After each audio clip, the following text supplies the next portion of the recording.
ഇന്നുച്ചയ്ക്ക് തൃശ്ശൂരിലെത്തുന്ന പ്രധാനമന്ത്രി വലിയ പ്രതീക്ഷ അർപ്പിച്ചിരിക്കുകയാണ്. സംസ്ഥാന ബി.ജെ.പി. നേതൃത്വം ഇന്ന് പ്രധാനമന്ത്രി പങ്കെടുക്കുന്ന പ്രധാന പരിപാടി 2 ലക്ഷത്തിലധികം വനിതകൾ പങ്കെടുക്കുന്ന മഹിളാസംഗമമാണ്. ആ മഹിളാസംഗമത്തിൽ വമ്പൻ പ്രഖ്യാപനം ഉണ്ടാകുമെന്ന് തന്നെയാണ് ബി.ജെ.പി. പ്രതീക്ഷിക്കുന്നത്. സ്ത്രീകളുമായി ബന്ധപ്പെട്ട ഒരു വലിയ പ്രഖ്യാപനം തന്നെ ഉണ്ടാകും.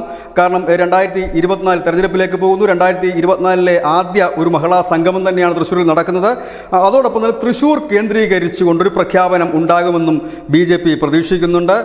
സുരേഷ് ഗോപി ഇതുവരെ ചെയ്ത വികസന പ്രവർത്തനങ്ങളുടെ തുടർച്ചയുടെ ഒരു പ്രഖ്യാപനവും ഉണ്ടാകും. ഏതായാലും സുരേഷ് ഗോപിയെ സ്ഥാനാർത്ഥിയായി പ്രഖ്യാപിച്ചുകൊണ്ട് തന്നെയാണ് ഇന്നത്തെ പരിപാടികൾ എന്നുള്ളത് ശ്രദ്ധേയമാണ്. കഴിഞ്ഞ ദിവസങ്ങളിലെല്ലാം സുരേഷ് ഗോപിക്ക് വേണ്ടി തൃശ്ശൂരിൽ വളരെ വ്യാപകമായി തന്നെ ചുവരെഴുത്തുകൾ നടന്നിരുന്നു. ഏതായാലും സഭാ നേതൃത്വവുമായി ചർച്ചകൾക്ക് വേണ്ടി കേന്ദ്രമന്ത്രിമാരും തൃശ്ശൂരിൽ എത്തുന്നുണ്ട്. ഏതായാലും ഇന്നത്തെ പരിപാടി, നരേന്ദ്രമോദിയുടെ ഇന്നത്തെ പരിപാടി തൃശ്ശൂർ കേന്ദ്രീകരിച്ചൊരു വലിയ പ്രഖ്യാപനത്തിന് കാതോർക്കുകയാണ് രാജ്യം എന്ന് തന്നെ നമുക്ക് പറയേണ്ടി വരും. കാരണം സ്ത്രീകളെ സംബന്ധിച്ച ഒരു പ്രഖ്യാപനമാണെങ്കിൽ അതിന് രാജ്യത്തെമ്പാടുമുള്ള സ്ത്രീകളുടെ ഒരു വലിയ പിന്തുണ ആർജിക്കുന്നതിന് വേണ്ടി തന്നെ ആയിരിക്കും. ഏതായാലും എല്ലാ കണ്ണുകളും തൃശ്ശൂരേക്ക് ഉറ്റുനോക്കുന്നു. News desk, news India Malayalam.